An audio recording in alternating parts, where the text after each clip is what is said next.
Hey guys, welcome back to my channel. So I've been wanting to talk about this particular topic ever since the drama broke about Chi and Jackie Aina. Chi is the owner of Juvia's Place, the makeup brand, and I'm not gonna talk about the actual drama that happened because that's not what this video is about. This video is really about the fact that both women made some valid points while they were tearing each other down.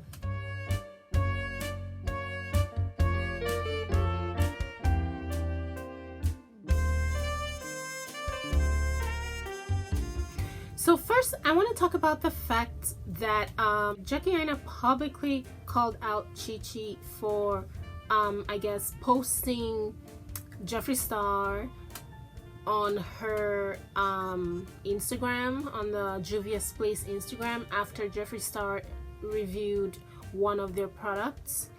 And it's pretty much Jackie Aina's style to publicly call out people when she feels that they have done something that they shouldn't have, especially if it's racially related or if it's something that borders around a group of people being treated unfairly. So she publicly calls people out, and especially if they're popular and if they're big brands, right? Chi retaliated, and she stated some things that are very private and that really has nothing to do with the issues that they were having. But I guess her reason for mentioning Jackie's past relationship with a married man is to tell people about Jackie's character and to portray her in what Chi believes to be her Jackie's real character, and to say that Jackie is not this amazing person that she portrays herself to be. Now, all of this was done at the heat of the moment. Everyone was like, they were all very fired up and like typing away at their computers. The reason why I think that both women made some valid points is this. Now I'm going to state the points, and I'm going to state why I think those points are valid. Okay, I don't take sides with any of these people. They have their own ways of going about things, and I'm not here to tell them this is what they should have done, this is what they should not have done. I'm just going to talk about how things probably would have progressed if they had handled things differently, and why I think they both make valid points. Now I'm going to start with Jackie's point, which is pointing out Juvia's Place for reposting Jeffree Star. We all know Jeffree Star is kind of problematic. He's said some problematic things in the past that were racially targeting to a particular groups of people, and so it makes sense that Jackie will call out Juvia's Place, because Juvia's Place is a brand that claimed to stand for, you know, the ethnic group. So it makes sense that Jackie will I guess call Juvia's Place out for standing with someone that represents everything that goes against, you know, pro-ethnic and pro-blacks and all of that. So it makes sense from Jackie's perspective. Juvia's Place, on the other hand, came back at Jackie and said that Jackie is not as pro-black as she likes to portray herself to be, because she never addressed the Rich Lives Matter cake situation at an event where she was. And there are certain things that Jackie does in her private life that shows that she's not pro other people the way that she portrays herself to be. Here's why I think that is a valid point. Jackie has a very big platform. Not a lot of dark-skinned black makeup artists have a platform on YouTube that's as big as Jackie. So if Jackie Aina calls out people, if she has made it her style of vocally calling out brands when they do something wrong, that one time that she does not call out a brand for doing something blatantly wrong will count against her in the eyes of a lot of people. Now, if she was not this sort of a person that calls out brands in public and on social media, then no one would expect her to call them out. But the fact that she has made it a thing where she calls out brands when they do something that's kind of shady, whether it's direct or indirect, now people expect her to call people out, especially if something happens in her presence. Does this mean that Jackie's not pro what she says she's pro? Like pro women, pro black, pro ethnic, pro darker skin, pro diversity and all that? Not necessarily. It doesn't mean she's not, because the truth is we don't know if, well, I didn't follow the Rich Lives Matter cake situation. I don't follow it. I don't follow any of these people. I just it was all over the internet, and that's why I'm addressing it. So it's possible that she already addressed the Rich Lives Matter situation. I don't know. As far as I know, though, she has not addressed it publicly. That's not to say that they have not had a conversation behind closed doors, like away from the internet. It's possible that Jackie has directly spoken to the owner of that brand and said, listen, we can't be doing stuff like this. This is not what I stand for. It's possible that she has. We just don't know about it because she did not put it on the internet. Now, it's not the fault of Juvia's Place that she would use this, that Chichi would use this as a reason to say Jackie is not really pro-black. It's not her fault, because as far as Juvia's Place knows, Jackie has not said anything about it. So naturally, if someone is pro a group and then that group is being disrespected, either subtly or blatantly, and the person that's pro that group does not speak out, naturally people will wonder, like, how pro them are you if you don't speak out while you're working with them? Does it have something to do with the fact that you're getting some money from them? Is that why you haven't said anything? And so it makes sense for Chichi of Juvia's Place to have said, okay, how pro-black are you if you haven't addressed this? How pro-black are you if you have this character in person and you are comfortable tearing another woman's marriage down or whatever?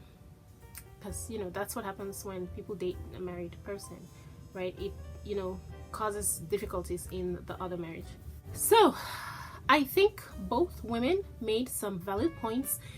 I think that Jackie's point was really valid when she called out Chichi of Juvia's Place, you know, called her out for reposting Jeffree Star. Personally, I think that if Juvia's Place was excited that Jeffree Star reviewed their products, they could have thanked him in private. If they were that appreciative, quite frankly, they did not have to, Juvia's Place did not have to thank Jeffree Star at all. Many people review Juvia's Place cosmetics and Juvia's Place does not thank all of them. Yes, it's because Jeffree Star's reviewing their product and giving it a positive review is going to bring them more business. So it makes sense that they would thank him, but why not thank him in private? Okay, you can be civil, you can disagree with a person like Jeffree Star, but when he gives your brand a positive review, it's okay to thank them in private. Just send them an email, just thank them. Just keep it professional. You don't have to be BFFs with them because you know what their character is like, and he's not someone you want to associate with because he stands against everything that Juvia's Place represents. So just thank them in private. You don't have to splash their photo all over your Instagram. Also, I know for a fact that Jeffree Star has reviewed a lot of products. He has reviewed Fenty Beauty before. He's reviewed many other brands that those brands did not splatter him all over their social media. They didn't mention him, they didn't say anything about it, because the fact of the matter is, whether Juvia's Place had thanked Jeffree Star or not, the business that Jeffree Star has brought to Juvia's Place is still going to be there. Nobody's going to say, oh, Jeffree Star gave this a positive review, but I'm not going to buy it because they didn't thank him on their Instagram. Nobody's going to say that. people are going to buy anyway. He already brought them publicity. There was no need for them to put him all over their internet. And people get carried away, like businesses, they get carried away in the capitalism of their business, that sometimes, you know, when you take a step, the next step is much easier, and then you take that step, and then the next step is so much easier. So you find yourself crossing a lot of lines that you otherwise would not cross if you're looking at things from the outside. So it's not that easy to completely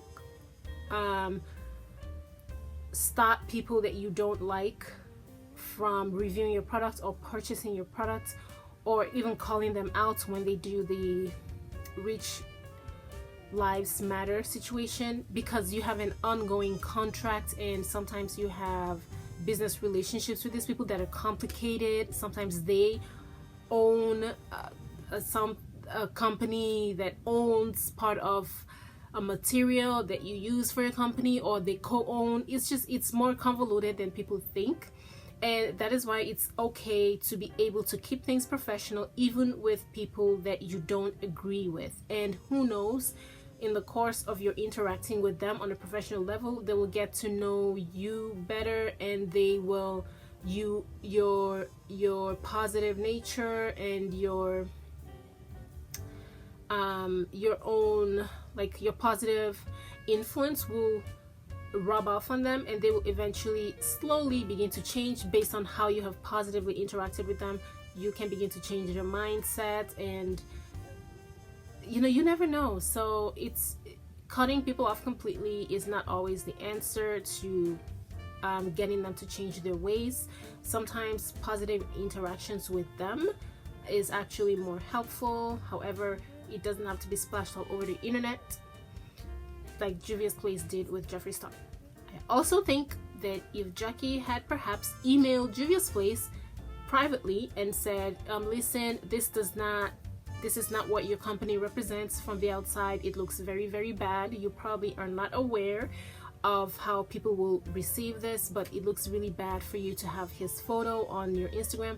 Just something behind the scenes. Not everything has to be just put all over and have someone called out publicly, because when you call out someone publicly, it's like a sudden attack, especially on the internet, and their first reaction most of the time is to defend themselves, even if they know what they've done is wrong. That's just a natural reaction, and then they will go back and rethink about what they've done and come back and say, okay, listen, I shouldn't have done this and this. I shouldn't have done this and that. And I feel like that's what Juvia's Place did.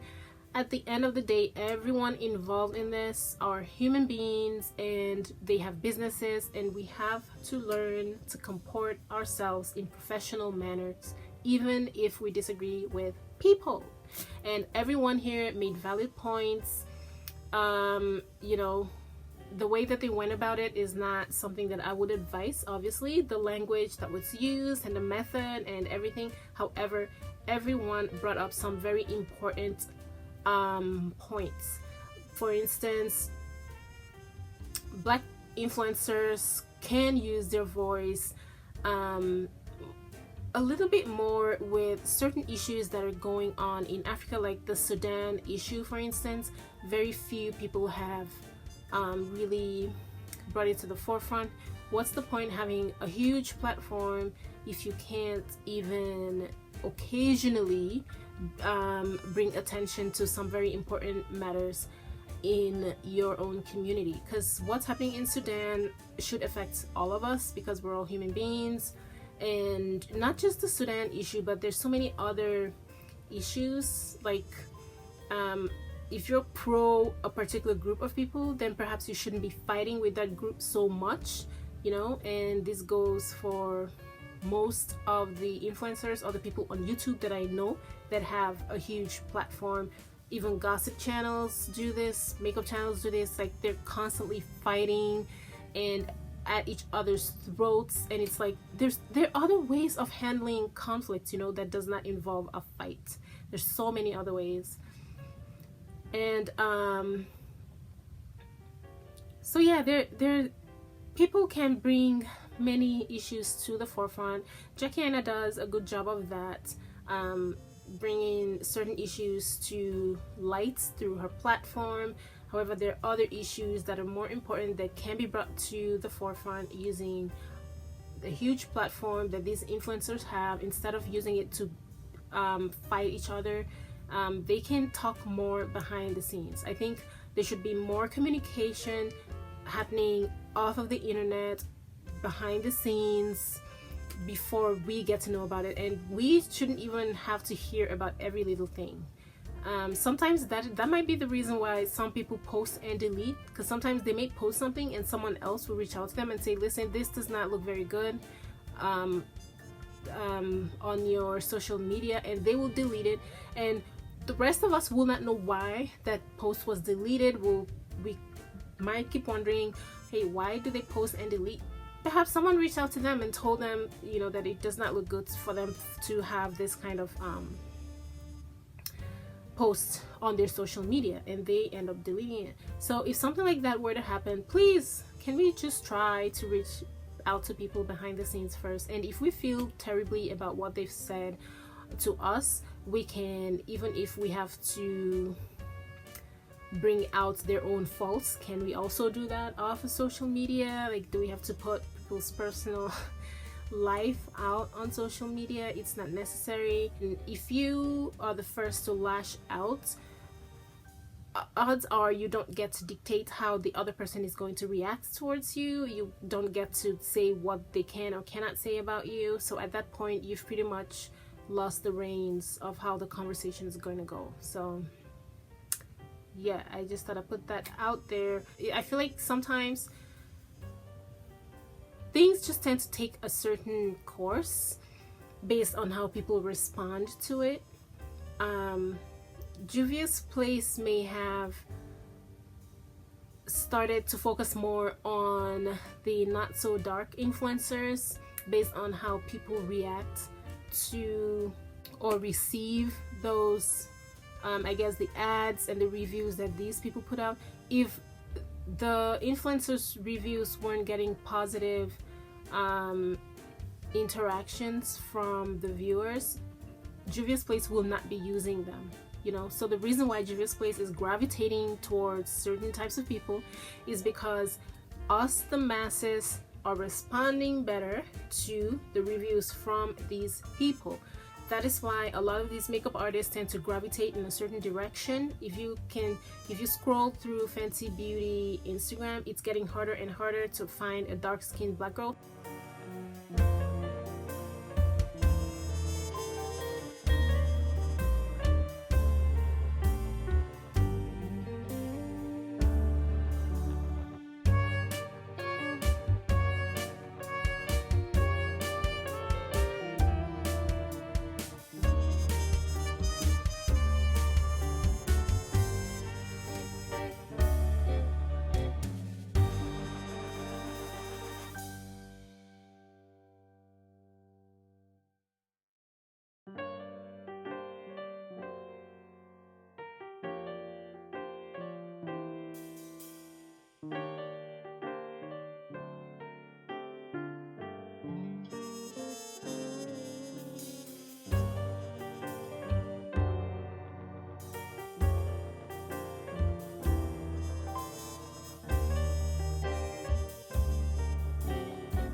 You have to scroll quite a bit before you find one, and it's not a shade, it's not a diss, it's just things just tend to take this natural turn based on how people respond. So you and I play a role in that as well.